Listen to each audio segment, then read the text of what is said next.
Hey everyone, it's Anonymous the author, aka Anonymous Rap Guy, and I am back with another video.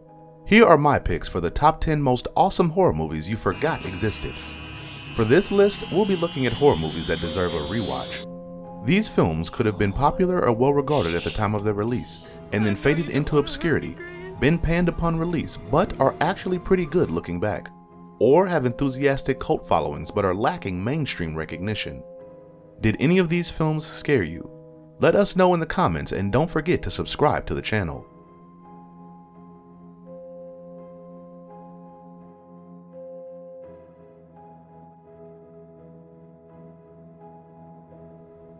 Number 10. Wolf Creek, 2005. There aren't too many Australian entries in the classic horror canon, but one film that should definitely be considered is Wolf Creek. Helping to revitalize the grindhouse aesthetic that had been in the midst of a resurgence upon its release, Wolf Creek stands out from many of its torture porn contemporaries as a genuinely frightening piece of modern slasher cinema. The plot is razor thin, focusing on three backpackers exploring the Australian outback who are captured and menaced by a psychopathic killer named Mick. While basic, the power of the film lies in its commitment to the grotesque, as it unsparingly details each of the tourists' experiences, switching perspectives as their individual plights become increasingly horrific. It ain't pretty, but it's an extremely effective potential future classic.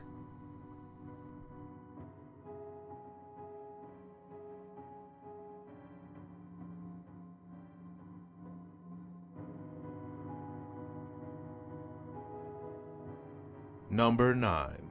Session 9. In the wake of all the found footage horror films to come out following the release of the Blair Witch Project, Session 9 tastefully incorporated aspects of the subgenre into an extremely tense psychological thriller. While not technically a found footage movie, Section 9 uses recordings of its characters in order to help tell its story, which follows an asbestos abatement crew working in an abandoned asylum. The film uses the recordings extremely well, as each revelation taken from the audio adds to the growing sense of dread that seems to permeate from every inch of the spooky asylum. Add in some believable performances and some inspired directing, and you've got a flick that's begging to be revisited. So you can get better, okay? No, I can't remember.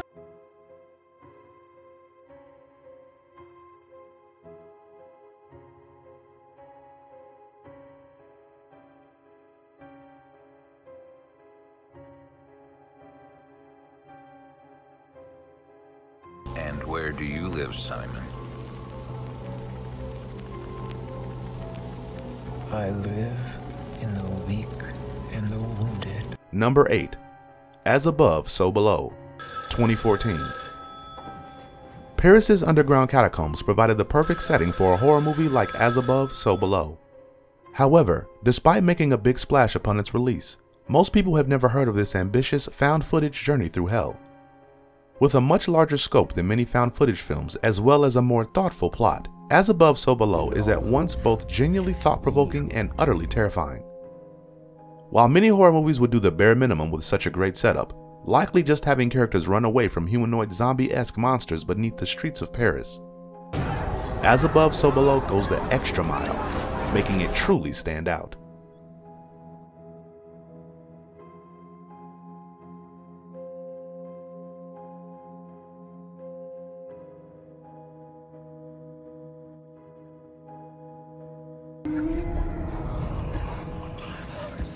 Scanners, 1981. The Canadian horror icon David Cronenberg is known for his unique brand of body horror. This made Scanners very successful, horrifying audiences with its macabre sci-fi story about telepathic superpeople who can kill with just a thought. One moment from Scanners is well remembered. The practical effect head explosion scene is infamous among horror fans. But despite this and its small but very loud cult following, Scanners is criminally overlooked during horror discussions. Similar to Cronenberg's Videodrome, Scanners explores human beings' often horrific relationship to our own bodies and the bodies of others. It also features some fantastic performances and visual effects, and showcases a legendary director in top form.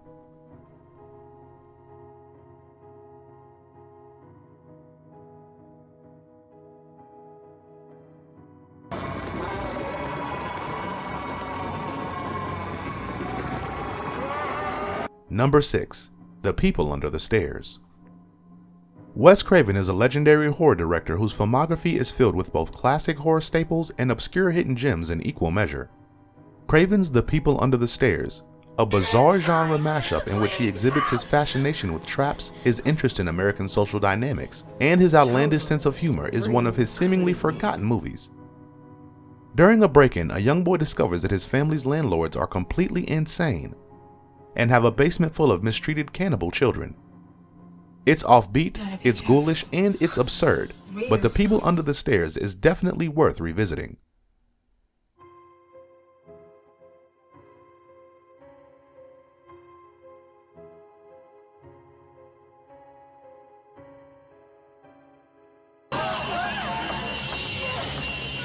Number 5.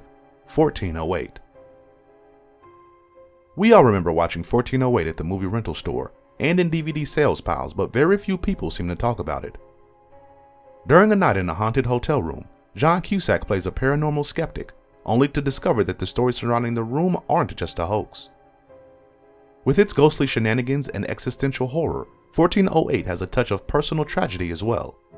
The film's gradual shift from paranormal fear to fear based on the nature of reality itself makes it stand out from the other forgotten DVD rentals, due to Cusack's performance. Lasts more than an hour.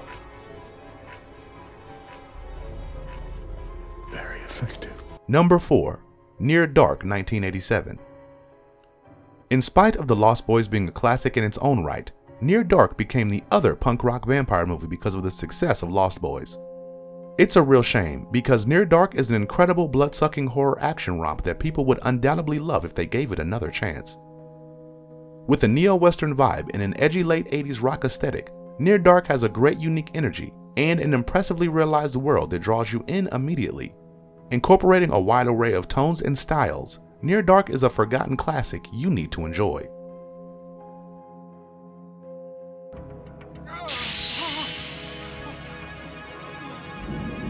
Number 3. Frailty. Despite receiving positive reviews upon its release and starring Matthew McConaughey, this thoughtful psychological thriller about a religious fanatic killer and his 2 sons remains under the radar for many people. This film's small budget and Paxton's energetic direction gave it an indie movie feel that works well with its charming amateurish feel. A harrowing chiller with some weighty themes and a surprising twist, Frailty holds up incredibly well upon rewatching.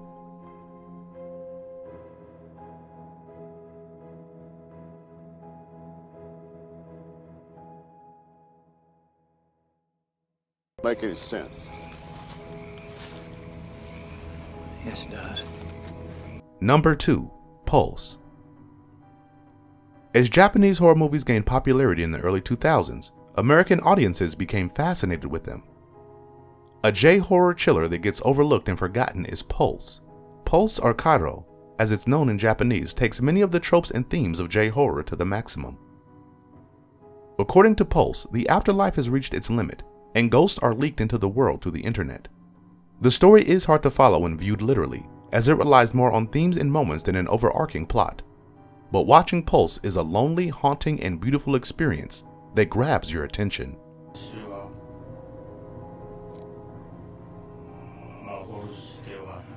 Number 1. In the Mouth of Madness.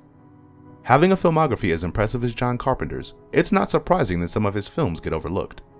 In the Mouth of Madness was released a few years after Carpenter's 80s boom period and has been egregiously overlooked. Among Carpenter's most bizarre and entrancing efforts, the film follows a missing insurance investigator on the hunt for an author whose work is causing madness among his readers and may be rewriting reality itself. Taking inspiration from the works of H.P. Lovecraft and Stephen King, In the Mouth of Madness is a surreal, contorted horror film that doesn't get near the praise it deserves. And that's the end of the list. Thanks for watching today. Don't forget to click like and subscribe for more videos. Thank you and have a great one. Bye everyone.